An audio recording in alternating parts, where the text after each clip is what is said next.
US intelligence officials have put out their report painting a very bleak picture of what the future will be globally. And they touch on a number of different topics.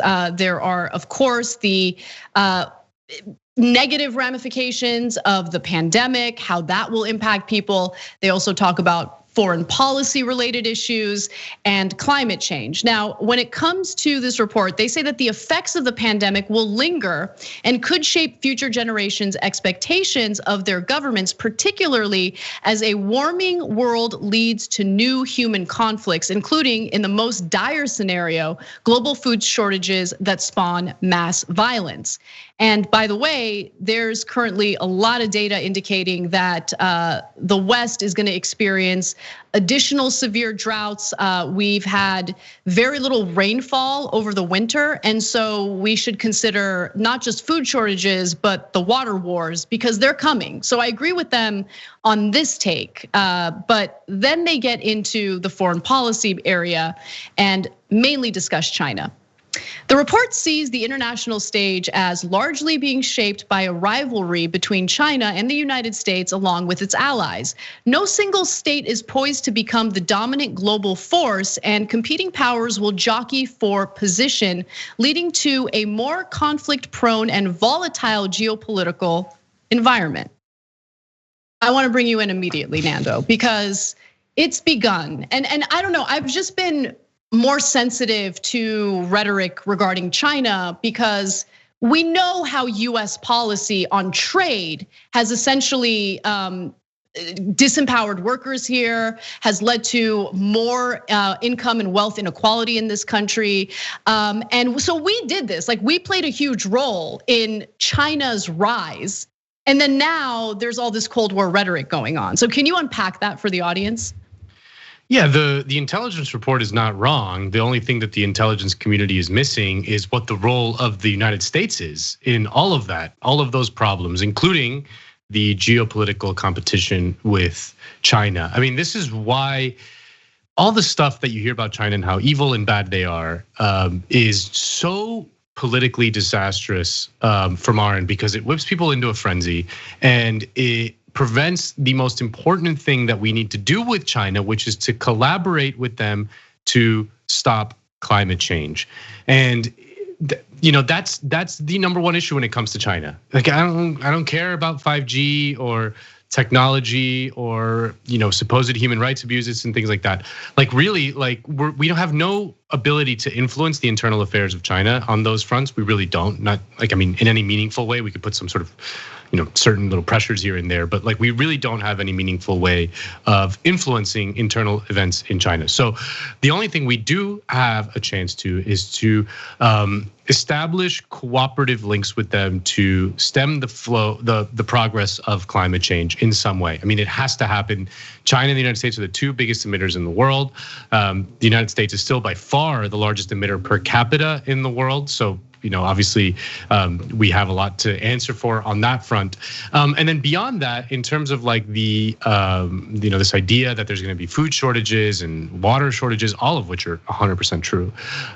Global cooperation would be able to stem the worst aspects of that, or the worst effects of that, both in terms of human migration, but also in for example, not starving the people of Venezuela, which the United States is doing through pretty heinous sanctions, just because we don't like the guy in charge. And so the United States is still, for all of our imperial decline, and especially the decline of conditions within the United States is still the most powerful nation on earth. It still has the 800 bases around the world, it still has the largest military, it still has the largest economy, it still has the global reserve currency. All of these are instruments of power to influence world events. So for the United States to say, like, look at all these bad things are going to happen.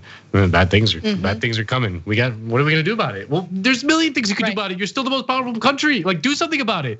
But sort of violent. I just lost my mic. Yeah, no. So I'll pick it up because I think you're absolutely right. I mean, the issues that were raised in this report are correct, but it just essentially clears the United States of any of the wrongdoing that kind of led to, definitely led to what we're experiencing now and what we're likely going to experience in the future with climate change. And just to quickly go back to what you mentioned about human rights abuses, because I do think it's important to elaborate on that further. So there are human rights abuses in China. There's no question. Uyghur Muslims are certainly being targeted. They're being placed in these camps. They're going through these so-called re-education, whatever re-education programs. They're treated awfully. But that's not to say, by the way, that when you hear US officials cite that, people like Mike Pompeo cite that as the reason for why we need to have a more, militaristic approach to China.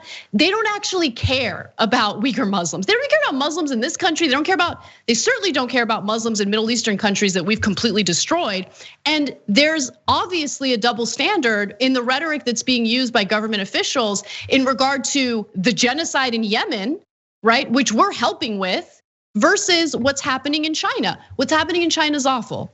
But we don't, as the government, the US government doesn't actually care about human rights abuses. They use human rights abuses as a way to manufacture consent for conflicts abroad, right? So that's the issue. And I think it's important to be clear on that, because I do see people who recognize that there are human rights abuses and intentionally downplay it because they're afraid that they're contributing to that messaging. No, you don't have to contribute to that messaging. Just be clear about why government officials cite those human rights abuses and how it's not really about protecting people and preventing those abuses from taking place. It's just a way to manufacture consent.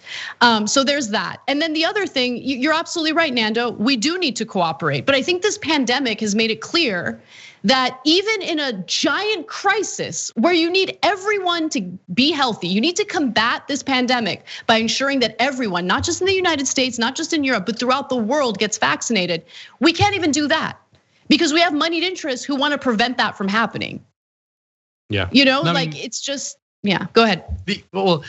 The number one perpetrator of human rights abuses in the world is the United States. It's not Russia, it's not China, it's the United States, both abroad and at home. More people in this country are incarcerated than in any other nation on the planet by far. And the conditions in US prisons are worse than in many of these evil places that we think.